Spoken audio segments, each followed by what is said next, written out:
Hello and welcome to PGurus channel. This is your host Sri Iyer. In the NSEL scam, what is going on? SEBI now says that they are going to pull up. I'm just reading this Times of India article that they are looking at 100 brokerage firms in the NSEL case. And I have followed this case extensively. I've written about it also. And one of the counterparties, FTIL, has been saying, and they have been posting on the NSEL website all the different actions that they have taken in terms of recovering the money. And they have a very detailed Excel spreadsheet that updates on a monthly basis who's returned and who has settled and so on. And I believe that the amount that was talked about, the 5,600 crores, is no longer valid. It's down to a much smaller number, around 600 crores. But however, SEBI has not seemed to have acted on any of the main culprits. To know more about this, let's talk to the economist specialist, Professor M.D. Nalapat. Professor Nalapat, welcome to PGurus channel. Thank you. Professor Nalapat, this is yet another one of those scams that seem to happen very periodically in Bombay. And you know the facts of this case as well as I do, in that there was an amount of 5,600 crores and NSEL was declared not fit and not proper by under Mr. Chidambaram's regime.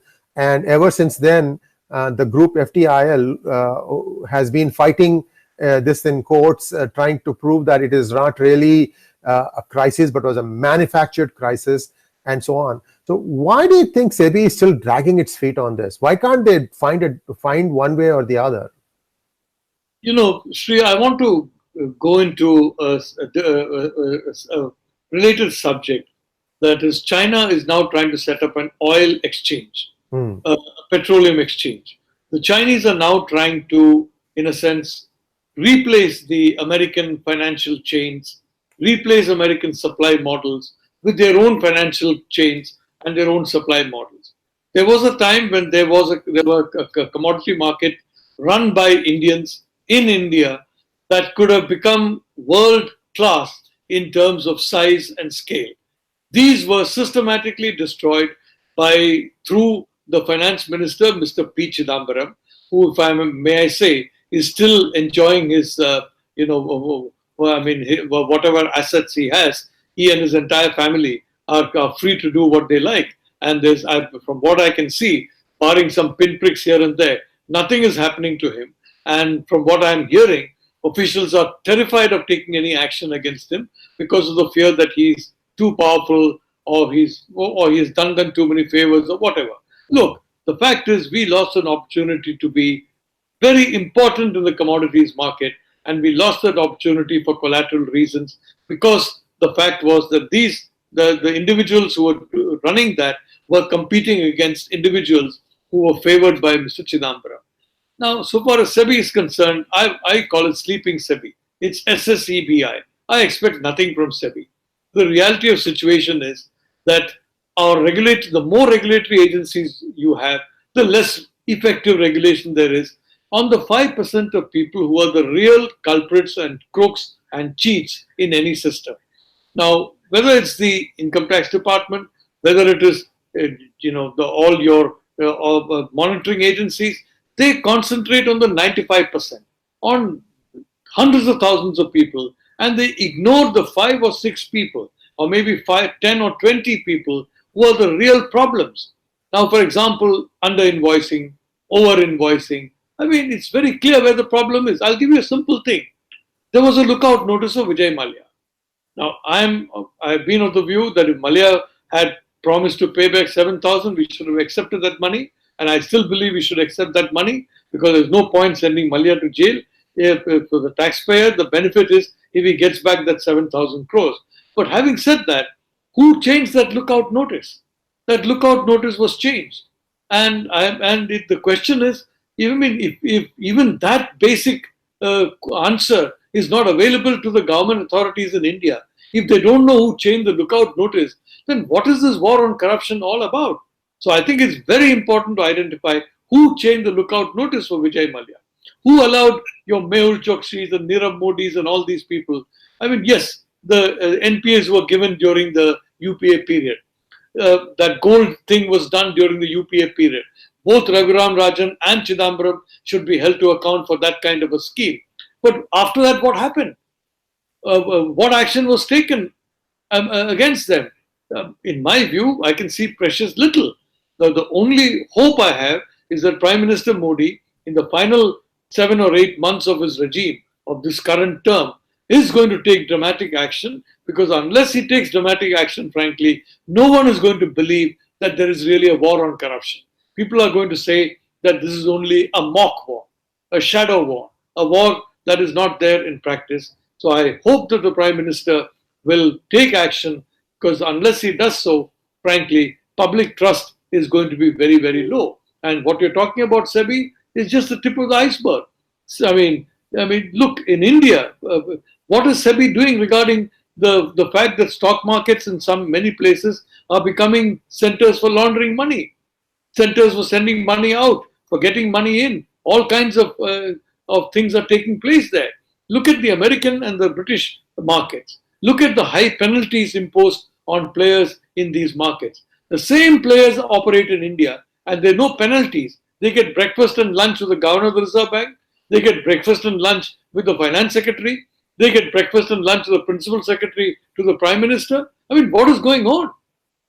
You have people who are in jail in the US and the UK, and in India, the same thing is done, and they have breakfast and lunches given by the high and mighty of the land.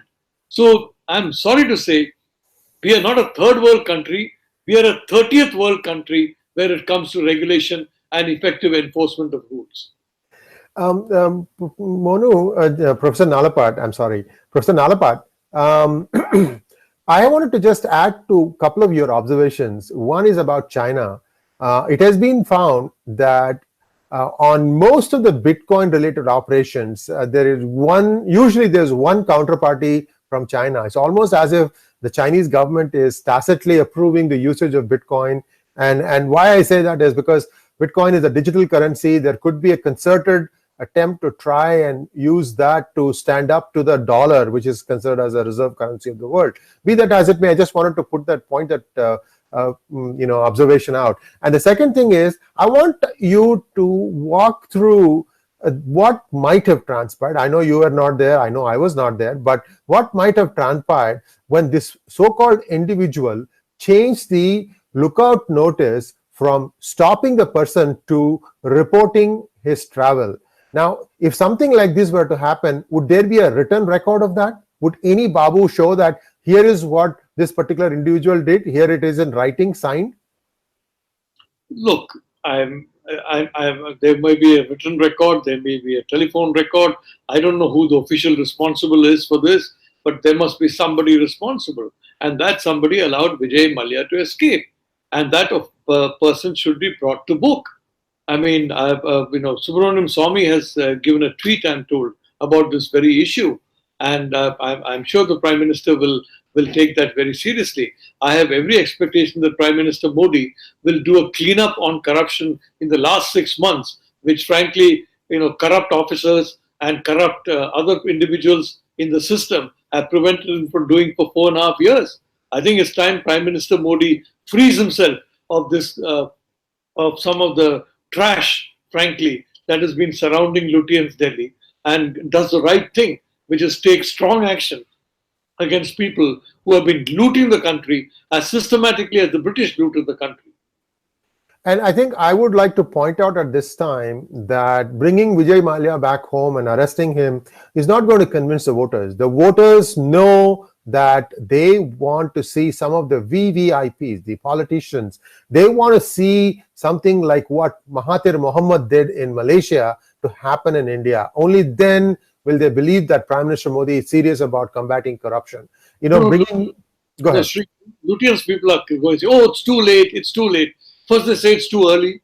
The first 1 or 2 years, oh, it's too early, you'll be looking vindictive. Now they're saying it's too late. The fact is, the Lutyens people, they don't want any accountability. They just want to mock accountability. Some, unknown person or some absolutely, insignificant person So action is taken. So everybody is convinced something is happening. It's like the lizard's tail. You run after the lizard's tail and the lizard escapes. The big lizard of corruption is escaping in India, and the tail, some little fellow here and there, is getting caught. It is very important before the election that Prime Minister Modi ensure at least the top 15 or 16 corrupt business people and corrupt politicians and corrupt officials are sent to prison. This has to happen for credibility in the anti-corruption campaign. And I hope Prime Minister Modi is listening, and I hope action happens. Thank you very much, Professor Nalapat. Thank you.